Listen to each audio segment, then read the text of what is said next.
Open Book with Susan Baier, where we get to know our local leaders and learn more about the people behind the titles. I'm your host, Susan Baier, the Executive Director of the Allen County Public Library.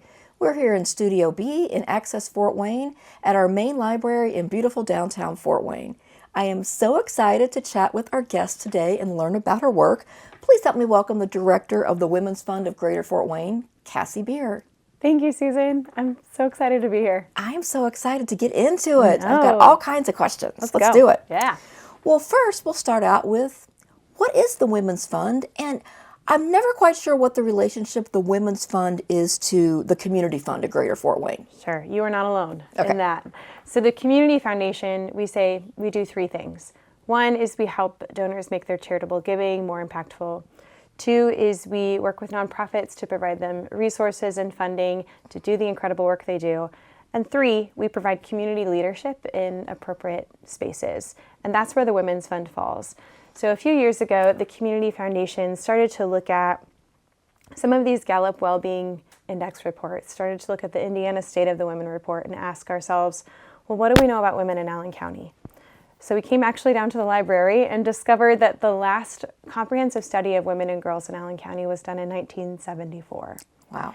So we thought that might be a minute too long to go without taking a look at the state of women and girls here in our county. So the Community Foundation commissioned a new report in partnership with the Community Research Institute, launched the 2020 Allen County Women and Girls Report, and from that study decided to create the Women's Fund. And if you look around the country, other communities have women's funds, and those women's funds tend to act exclusively as grant makers. And what we heard in our listening tour was really, please don't give us another $1,500 grant to apply for. Mm-hmm. What we really need is regular, up-to-date research about our community. We need help with education, raising awareness about the most important issues facing women and girls right here in our community. And lastly, we need help with advocacy. Our nonprofits are so busy doing the important day-to-day work of serving women and girls, they need help with those upstream solutions.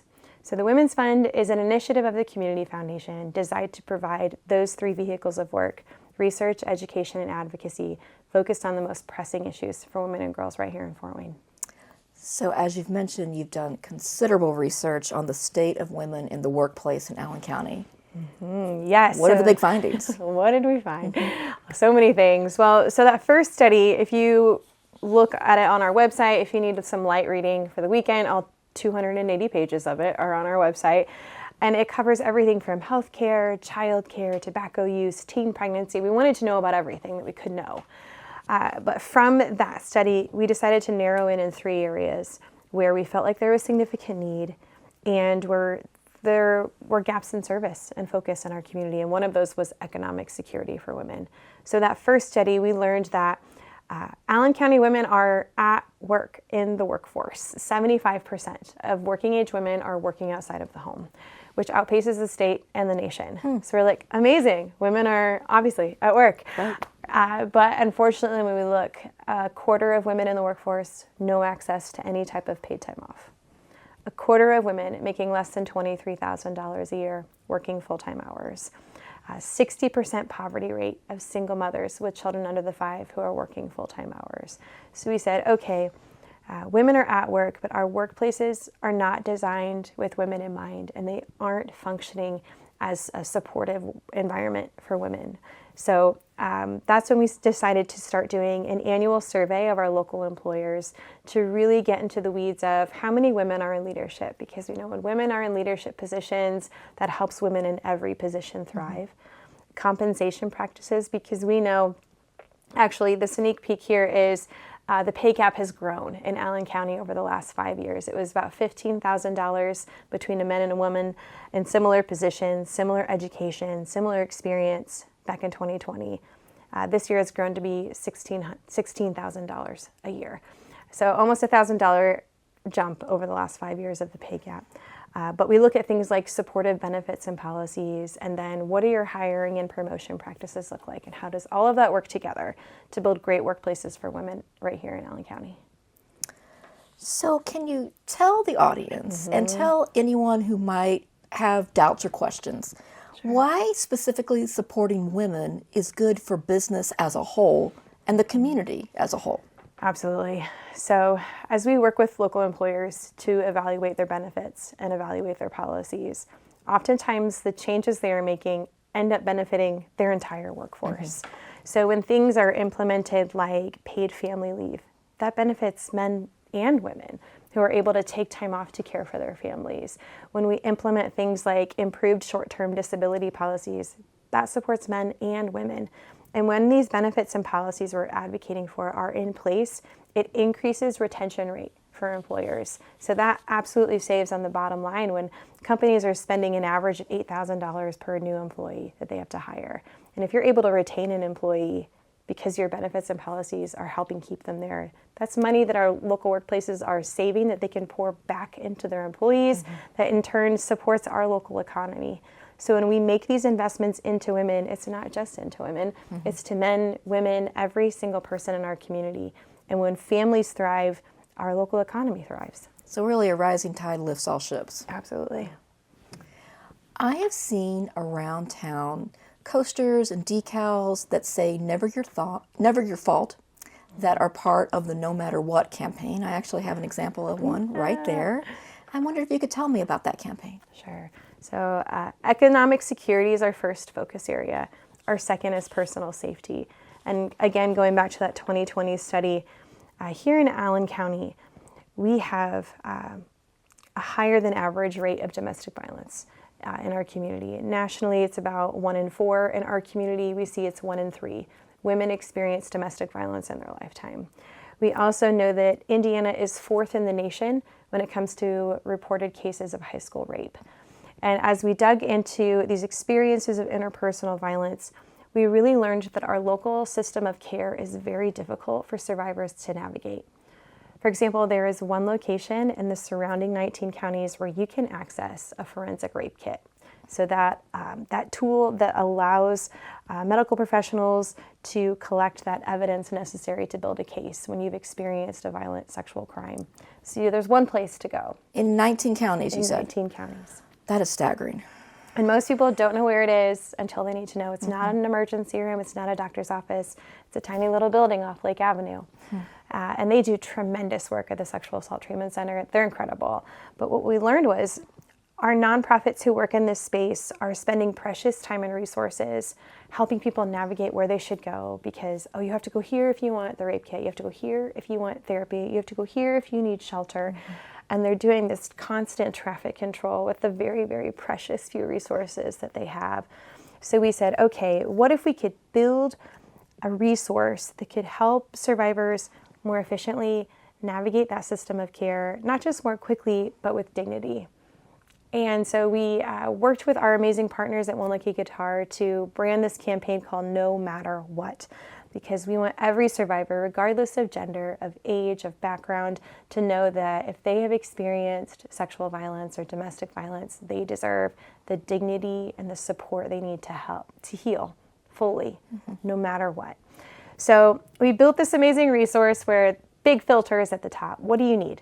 Financial, legal, I just want to talk to somebody. You click that filter, and it pops you down to the most appropriate local resource. Hours they're open, translation services, everything you need to know. We said, okay, great, we built this amazing resource. How are people going to know about it? So it started with a sticker campaign. We really thought about where is a public place that's also private that survivors can quickly access the tool. We said bathroom stalls. So we're so grateful for the library and partnering with us to put these up in bathrooms, and they're actually over 170 different bathroom locations across the county. And so he said, what else can we do? And so that launched a coaster campaign. So in October for Domestic Violence Awareness Month, we've been placing over 40,000 QR code coasters in over 40 different bars and restaurants around town. And in April, we do a similar campaign with coffee sleeves to try to really get the message to young people. We live in an abstinence-only state in Indiana, which means that our public schools are required to only teach abstinence when it comes to sex ed, which means that often a lot of these conversations and education around consent, bodily autonomy, your right to your own body, these conversations often aren't had in schools, and they're not having them at home. So we said, okay, how can we build some education into this resource to also provide a little bit of that education to youth? And we know that the teenagers love their coffee, as we all do. Sure. So it's been amazing to have local coffee shops partner with us to also produce the coffee sleeves to help us get the word out around, sexual violence is never your fault as the survivor, and here are tools to help you heal. Here's some education on maybe some other red flags or things you need to know to keep yourself safe. There's an aspect of the website that I found so thoughtful and intentional and kind. There's a button on that says quick exit.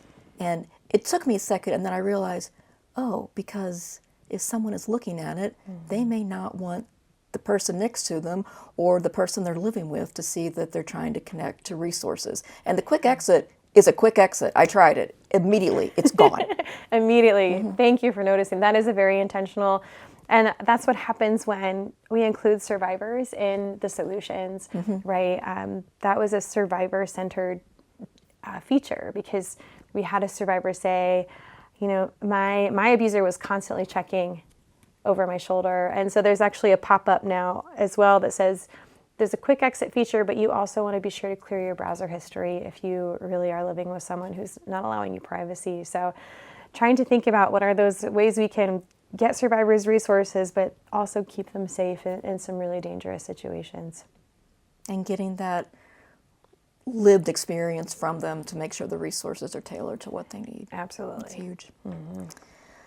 I've also read that the Women's Fund was an advocate and a catalyst for developing a domestic violence court in Allen County. And can you talk about that process and why that was needed? Yes, that was quite a journey. So again, in those personal safety listening tours, we kept hearing this. We kept hearing that Allen County is really a national leader in problem-solving courts, which are these specially designed courts to narrow in on one issue and provide wraparound services and true accountability for really specific issues that people are facing within the courts. And we have so many special problem-solving courts in Allen County, way more than other communities our size. It's really amazing. We've had tremendous leadership at the courthouse for establishing things like drug court, veteran court, all of these. And what we kept hearing from our providers in the domestic violence spaces, we really need a problem-solving court for domestic violence.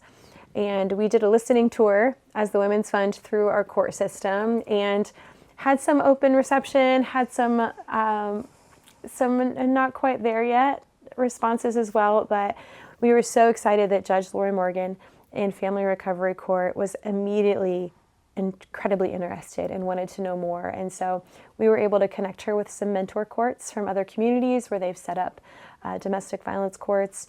And she was such an enthusiastic champion of this within the court system. She really took it and ran with it because as you'll hear her talk about, she is seeing these individuals come into her courtroom as adults that she saw as children in families where there was domestic violence. And we are seeing these cycles and patterns of violence in our community where they're just not being interrupted and violence keeps perpetrating more violence. And so she is a very passionate advocate of wanting to interrupt and break that cycle.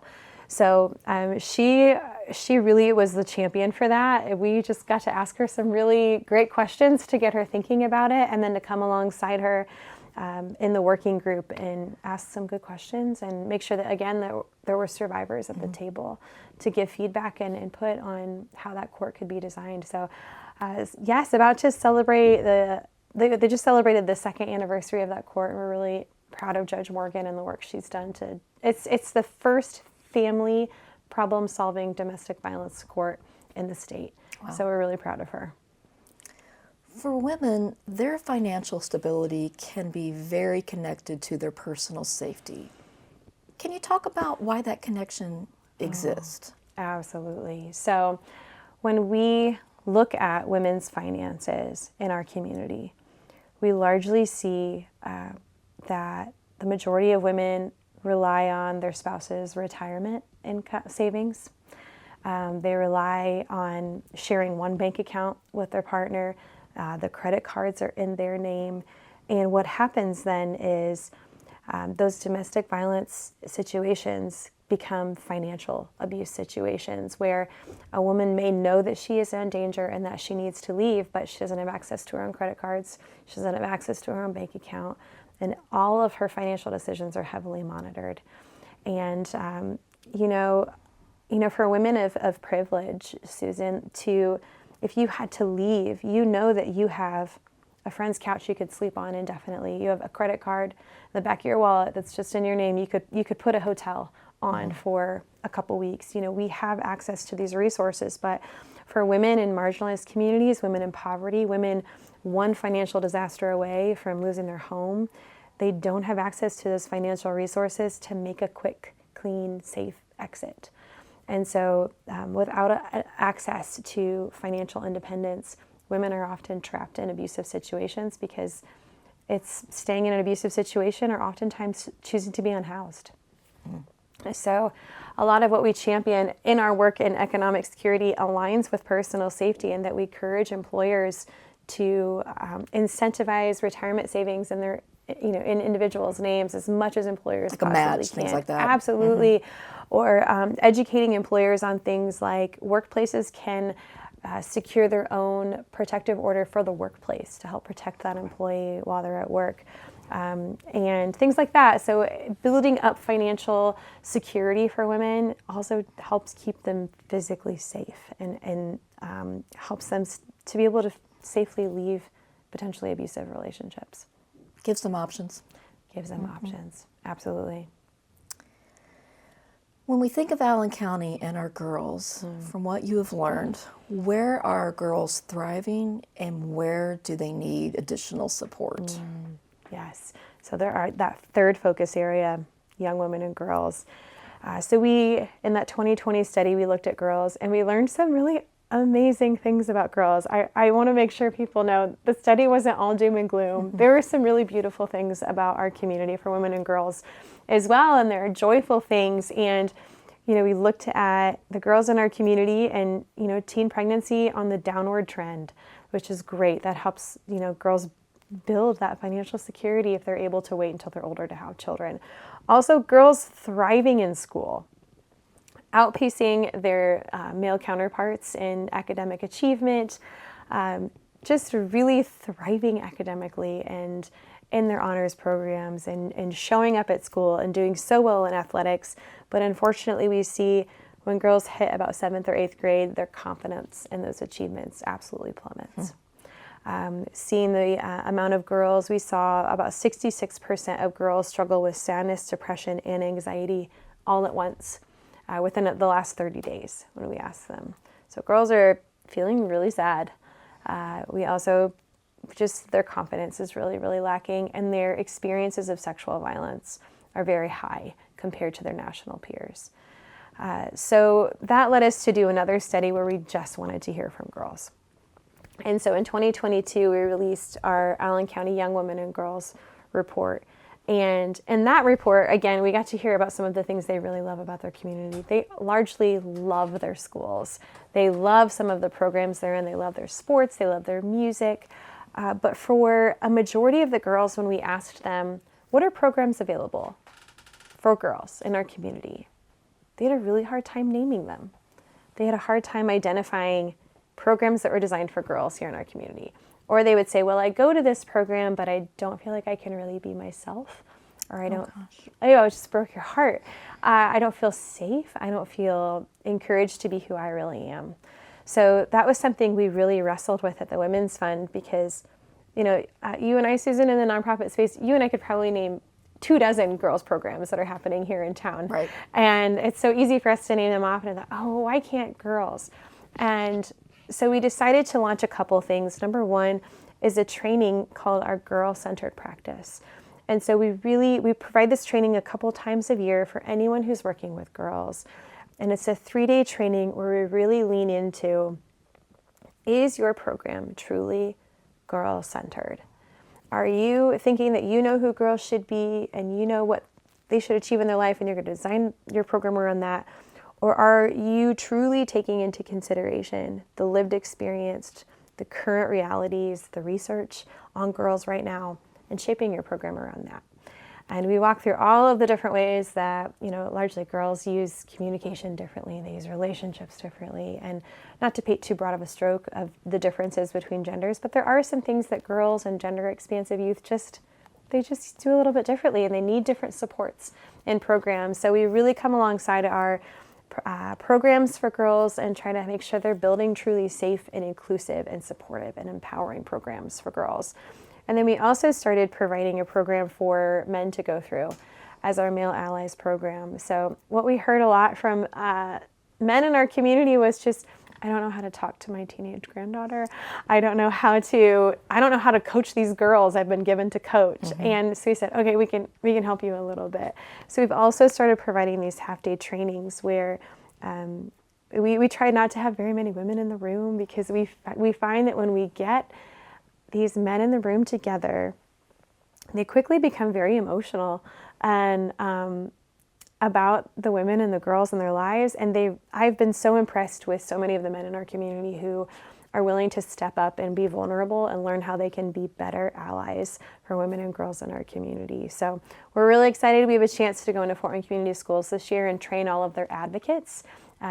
Those employees who walk the halls, help intervene in some behavior situations, we're training them on all of our girl-centered practice models as well to hopefully build even better school environments for the girls in our community so they feel supported and safe and seen.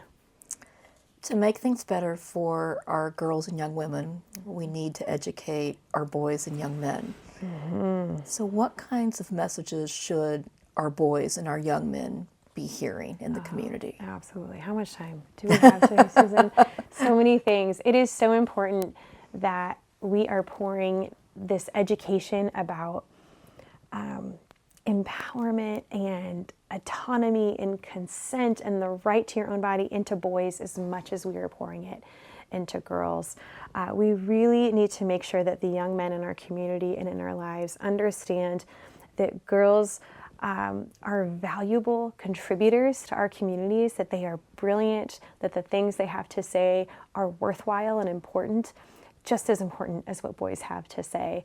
So I have two boys, they're 15 and 12, and so we talk a lot about that we don't interrupt unless it's absolutely life-threatening, that we always wait for another person to finish before we interrupt. We teach that another person's body is completely their own and they have every right to that body. And we also talk a lot about standing up for other people when you see something going on that isn't right too. So we need to teach the boys in our community to be allies, to stand up for what is right, to respect other people's autonomy, but beyond that, to encourage and celebrate the women and girls in their communities and in their lives.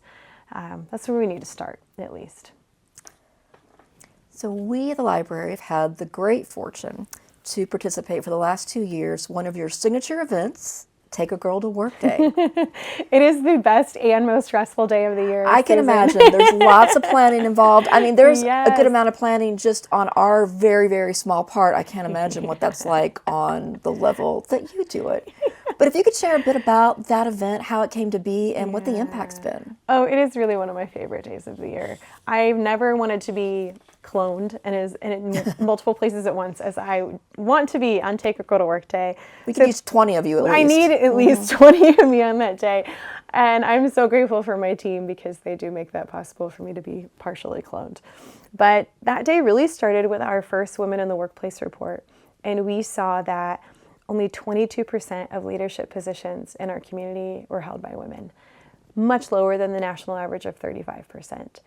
And we, as our steering committee was having this conversation at the Women's Fund, we kept coming back to the importance of visibility, the importance of seeing what you want to become. And someone brought up, take your daughter to work day used to be a big thing. It's not a thing anymore. It feels like COVID especially kind of wiped out Take Your Daughter to Work Day. And it got this conversation going of, what if we brought it back? And we said, well, but that doesn't really solve anything because, I also have a daughter and she goes to work with me quite often. She gets to see women lead a boardroom. She gets to see women in decision-making places all the time. What about girls who don't have that opportunity? What about girls who don't get to go to work with a parent who is a leader of teams who is in a highly professionalized space. How can we help that girl dream bigger? So that's where Take a Girl to Work Day was born. And we were so grateful for our 4 local school districts, East Allen, Fortin Community, Northwest, and Southwest Allen, all jumped at the chance. We couldn't believe it. They all said yes and said, we will send you a total of 330 sixth grade girls, and you can place them in workplaces for the day. So we reached out to workplaces where we know women are in leadership, women are making things happen and making decisions, and we said, will you take some sixth grade girls and show them what it's like to be you? We want them to see women who look like them, believe like them, are from their neighborhoods, doing incredible things and helping them dream big in our community. So girls spend the morning at incredible workplaces all across the county. They were at 40 different workplaces this year. We did not lose a single child, and that is the real celebration of the day. But I'm so grateful some of our schools have started to track some data around girls who participate. And one of our districts found that by the end of 8th grade, only 51% of students say they've been exposed to a career that interests them. So half. But when they pull out the data for girls who've been to Take a Girl to Work Day, it was 83%. Wow. So that is so exciting to hear that girls are being exposed to careers they never would have considered because they don't get to pick where they go. It's all luck. I wondered about that, it's how that luck works. of the draw. Okay. We really don't want them to pick because we want them to see something they wouldn't have imagined. And I talked to one young woman who was not excited at all about the place she was going. She was going to Fort Wayne Metals, and she thought, oh, this is just going to be a boring factory, is what she had in her mind. And they went on the floor and they saw the wires that go into the pacemakers. And she had this aha moment where she realized, oh, I want to do stuff like that. I want to be in healthcare. I want to help create solutions. And so those are the types of moments that we want to see happen. But on the other end of that, to tie it back to our girls initiative, as we bring together our nonprofits who work with girls, we hear about their struggle to get volunteers. It's just really hard to get adults to show up and to be there. And we know it's so hard anymore with 2 working parents oftentimes, and life is stressful, but getting Girl Scout troop leaders, getting volunteers at Boys and Girls Club, so hard. So now we've also found that Take a Girl to Work Day is an opportunity to encourage and introduce a lot of the leaders in our community to volunteer opportunities. So we hear from so many of the women who participate in the day, I had no idea I loved working with 6th grade girls. I want to do more of this. I want to do how can I do this with more of my time? So we're able to plug them in to places like Junior Achievement and Girl Scouts and Girls Rock and say, go do this all the time if you love to do it. So it's become such a celebration of women in leadership, a celebration of girls. It's really the most fun day of the year. We love playing a part of it, and what we try to do with our groups each year is to teach them about the different kinds of jobs in the library, because there are a lot of librarians, and we need them and we love them, and we have women in leadership roles in finance, in human resources, in social media, so that seems to really open their minds to, oh, if I like libraries, but I want to get into finance, there can be a role there for me. Oh, I love that so much. I'm going to come here next year. Yeah. It's also been a really great bonding experience for the women in our leadership team, because we have our own little committee that plans the events together. It brings together departments that may not normally work together on a day-to-day basis. So it's been great on that level as well. I'm going to write that in the promo for next year. That absolutely. Take that down. Amazing. I love to hear that. Cassie, what drew you to a role like you have with the Women's Fund? So it might sound strange, but actually my oldest son. So my husband and I have a 15-year-old son named Abram, and when he was born, we learned that he had 13 different brain malformations. We really didn't know if he would survive birth. And so he lives with global disabilities. He has intellectual and developmental disabilities. He has epilepsy, and his life has been just an upward battle all 15 years. And, as a new young mom, I looked at this baby and I thought, oh my goodness, like something's wrong with him. I need to fix him. I need to make him stronger. I need to get him to physical therapy. I need to make him better. And, in some small way, that's true. He needed help. But as I started to navigate the world with him, as we started to be included in the disability community, I very quickly learned just because my son can't access a building doesn't mean that something is inherently wrong with him. It means that this building wasn't designed with him in mind. And I knew as I was finishing my graduate degree, as I was falling in love with research, I knew that I wanted to spend my life looking at how systems are designed, who they are designed for, who they are not designed for, who they exclude, who they include, and how can we create true systemic upstream change for the people who have historically not been included in those solutions. So I will say, oddly enough, that it was really parenting this child of disabilities that showed me the importance of systems level change work. And that's why I was so excited to say yes to this role. I ask all of my guests this question and I get the best answers. What was your first job? And are there any lessons from that first job that apply to your life now? Oh, I hope I'm not the streak breaker in your answers, but this is so embarrassing, Susan. I worked at the mall. I was a mall employee in high school, and I worked at the Buckle. Oh, I know. And I got the job because I used to, oh my goodness, I can't believe I'm saying this, but here we go. We're all in. Exclusive here on Open Here we Book go. with This Susan is an Baier. exclusive. Yeah. I used to make my own jeans in high school. I would we're talking, this is the era of Abercrombie torn jeans. Yeah, and I used to rip them up and bedazzle them and I walked in the Buckle one day and they were like, "Do you have a job?" And I was like, "No." And they're like, "Well, you should sell jeans." And Recruited I was like, on the spot. I should sell jeans. Turns out I should not sell jeans. I was very, very bad at sales. And I hated pushing things on people. And I will say that for a long time, it made me think that I would never be good at fundraising because I hated being gimmicky and pushing things on people.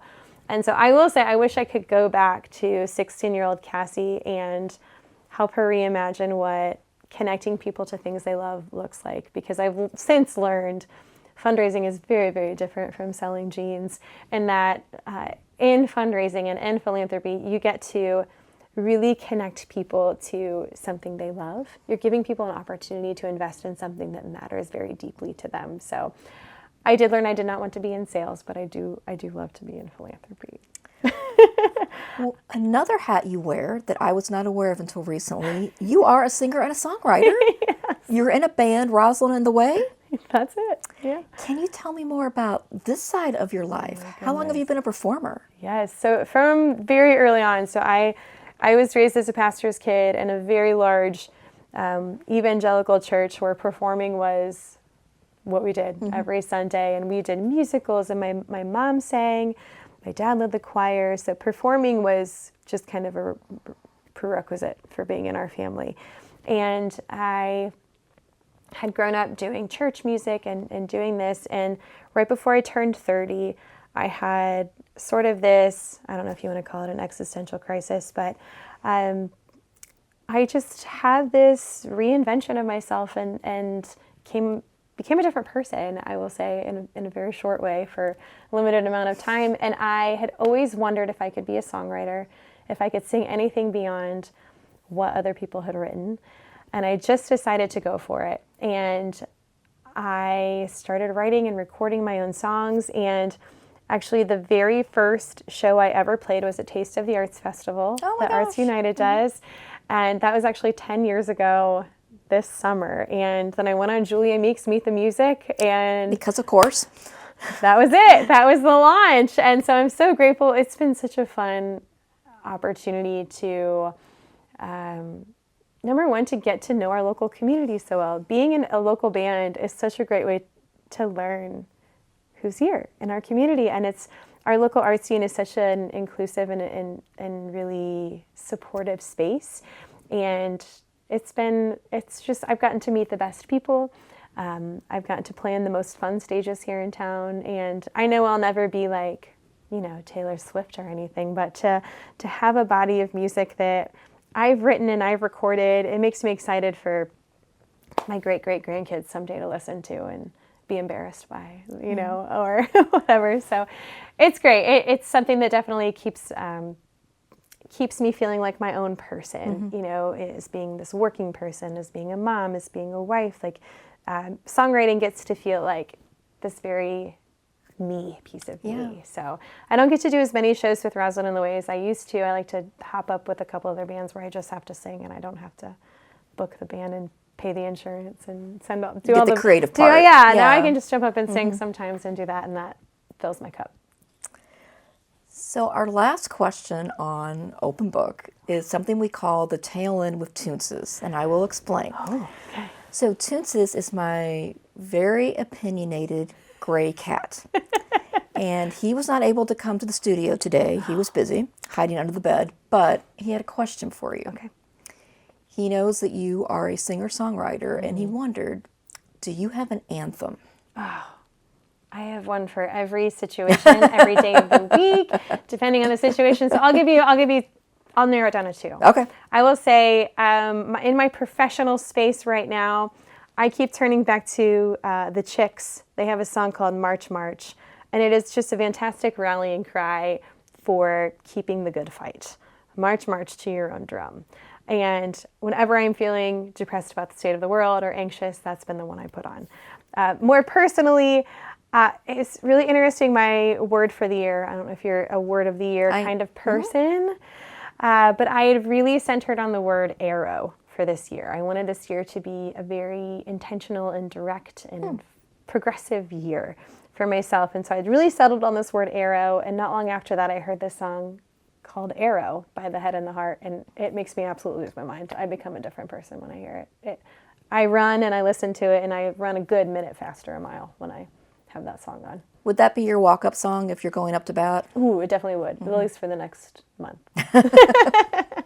I have a few that alternate as well. Yeah, what is your answer? Sure. Well, one is, and this is a bit embarrassing to admit, but this is what we do here. You've Got Another Thing Coming by Judas Priest. Oh. I love Judas Priest. I'm here for it. Yeah. I love it. Also a big fan of Back in the Saddle, Aerosmith. Yeah. But if we're talking about our girl Taylor, it's Look What You Made Me Do. Ooh, that is a solid track. Yeah. I'm with you. Yeah, there's a time and a place for that in every woman's life, I think. Sure. Yeah. Does your cat have an anthem? He actually really enjoys Miranda Lambert. And you think I'm kidding, but I'm not. He does. Amazing. All right. I just learned a lot about your cat. Yeah. We're a musical house. Yeah. I love it. Incredible. Well, Cassie, we have covered a lot. Yeah. Thank you so much for being here. Anytime. Thank you for having me. And thank you for watching Open Book with Susan Baier. Until next time, keep turning those pages.